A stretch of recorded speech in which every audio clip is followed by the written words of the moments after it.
by the way, but anyway. But you make a point several times about how remarkably stable over a number of years, back through the Soviet Union, relations between India and Russia, qua Soviet Union, have been. And that's remarkable given, if you think about East-West relations, America-Russia relations, but particularly in the latter years, at least, of Vladimir Putin's reign. Now, not reign. That was a definite faux pas. Rule. Yes, rule. The emperor. But India has not condemned unequivocally the invasion of Ukraine, and you're clearly not respecting Western sanctions regarding purchases of oil.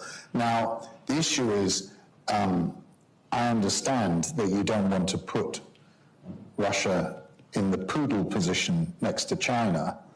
Is that part of your calculation, or is it actually, look, there's oil on the market at a certain place, this is a transaction, and we can play our options here? There's a lot there, I agree. Yes.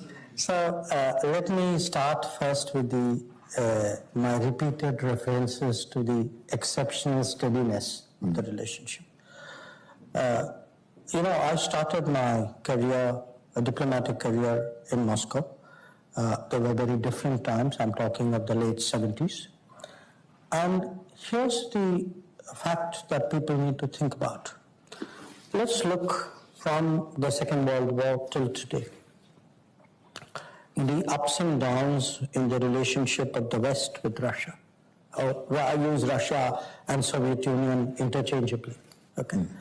So there were your allies in the Second World War, there were your adversaries in the Cold War, there were some kind of friends after the Soviet Union broke up, the Yeltsin years particularly, even perhaps the early Putin years were years of great engagement, and then again things didn't go so well. So it's been up and down, okay? In the case of Russia and China, they had a very strong relationship after the revolution in China in 1949. But by 1960s, the relationship had fallen apart. They even had a military clash in 1969, and it was bad enough for the Chinese to actually host American military sites which were targeting Russia at that point in the 1970s. Okay, so look at the ups and downs here.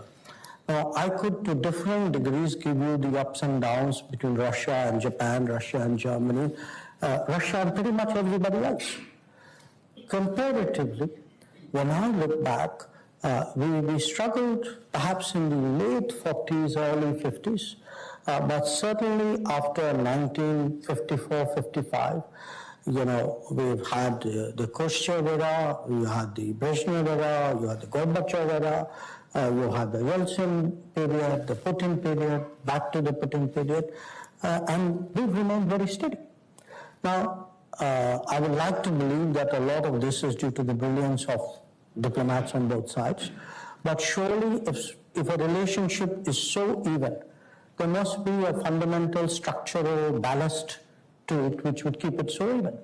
So my suggestion, my inference from that is actually both sides recognize the importance of the relationship in keeping a kind of a continental balance, if you would, in that part of the world.